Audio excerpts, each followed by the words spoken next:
Okay, so the dog box is back and attached securely to the bike. I'll show you how we did it. Nell here. Nell. Nell, come. Good girl. So Nell here has never actually been on it. Is that tasty? It's very tasty. It's very, very tasty. It's very, very tasty. There you go. So we're giving her lots of treats and lots of presents. Crazy. So we're gonna need to put some little ties on the back to hold her on at first, because she's obviously not used to this at all. She's a good girl. She's a clever little girl. She really doesn't care, does she? Look at her. You see, Nell goes to do really well. She's never been on a dog box before in her life. What happens is, the reason why we got one, I went to Emma Gray's and she had the identical one.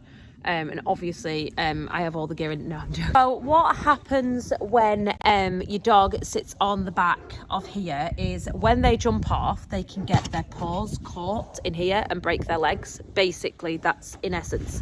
So when I bought Nell, Emma said, make sure you get a dog box. So we ordered the dog box. I'll put the link below to their website. I think the website might be down, but I'll also put the telephone number in, just so you know. It's Cab Animal Transport Boxes, something like that. Anyway, it looks like that. When we picked it up, Ollie Harrison's Mrs. Charlotte went to pick it up because her family live in the same area. And when we got out of the car, Ollie was like, how much was it? That's a bit expensive for what it is, right? But yeah, it is a bit of, in essence, it is a bit of plastic. End up with an insurance bill if your dog falls off and breaks its leg, especially if it's a good one. You'd rather just pay the, I think it was, I'll find out the price for you. I think it was 200 quid. So Cars Rep came down the other day and he said, what is the make of your box that you picked up?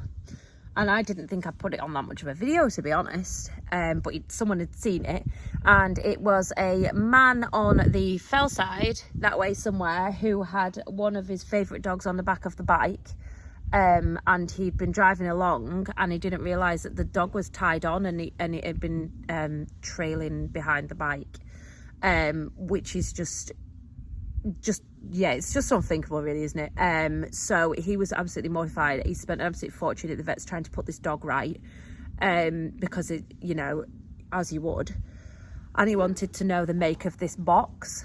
And I just think it's £200 plus VAT, and if it saves something getting hurt, either Win or Nell, then it's worth it, definitely. I'll put the link underneath so you can have a look, but yeah, that's what it looks like. I've just put the fleece in the bottom so she didn't slip around on it. We've just put these through, and then we've put them right through underneath onto the carrying rack. Looks like this.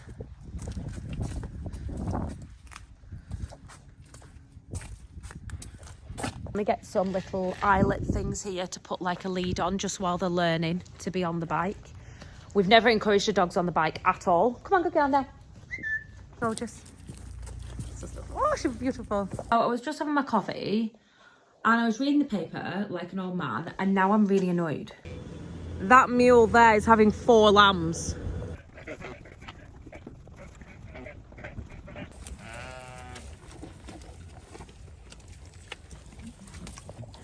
So these are the stamps. They've stayed on quite well. Got a video somewhere of that being born. It's adorable. Hello.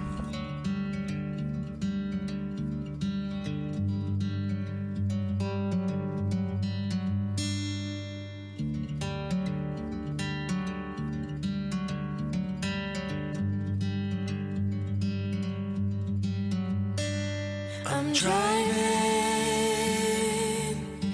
down an empty freeway, no waiting for the light to change. I'm seeing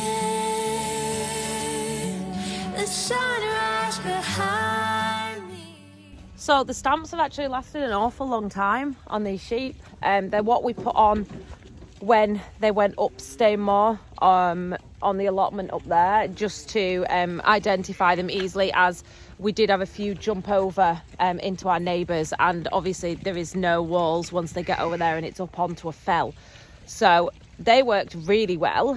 Everyone online thought we were burning the sheep, which was interesting. I'll put the video in here for you to have a little gander at.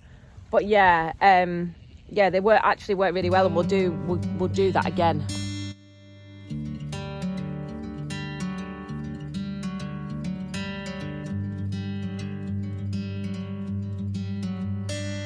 I'm driving down an empty freeway. No waiting for the light to change. I'm seeing the sun. This here is an advertisement for children of Cumbria to come and apply to go to Myerscough College. No hate to Myerscough College. I think Myerscough College is wonderful, wonderful place. I did my work experience at Myerscough College in the marketing department and the library, and I still didn't see the clear path for myself of agriculture, which it saddens me to this day that I didn't see that was a possibility for me to do. But that aside, Newton Rig used to be a dedicated training facility for land-based courses in Cumbria. Massively rural area filled with agriculture, a high concentration of dairy farms. And yet this, what was a residential facility, they could go and stay, girls could keep the horses there.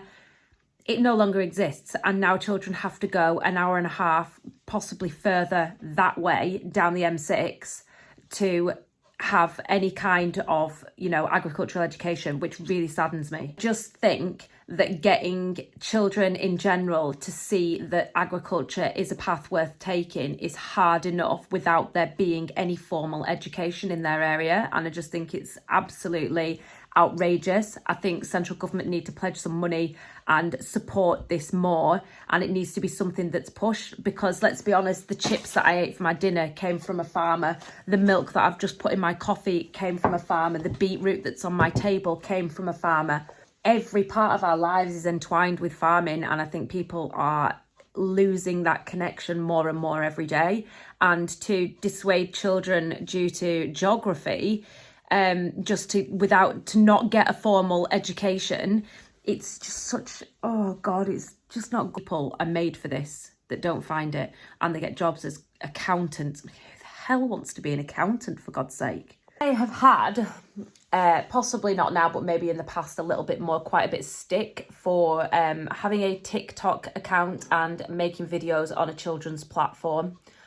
Whilst it did my head in, the regulations surrounding making videos that are suitable for children, and there was lots of censorship going on, which is a separate issue altogether, I do believe that if I've reached a small amount of children and inspired them in some way to want to be a part of a rural agricultural kind of life, I think that's a good job done.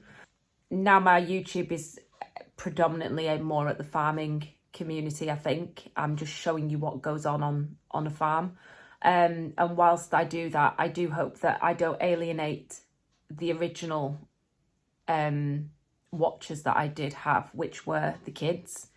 They were the kids that asked the questions, and they were interested. They were the kids that stirred up the trouble as well. They were the kids that threw the accusations of killing all the bull calves, etc., and they gave me an opportunity to put them right, and hopefully have changed some younger minds about misconceptions in the industry. So for that reason, I do believe I'm doing the right thing. Kids should not have to go to Dumfries or Preston.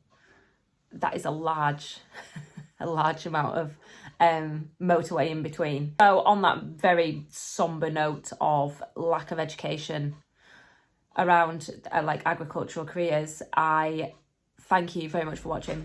Thank you. I do, mate. I mean that. Don't forget to like, share, subscribe. And I will see you tomorrow.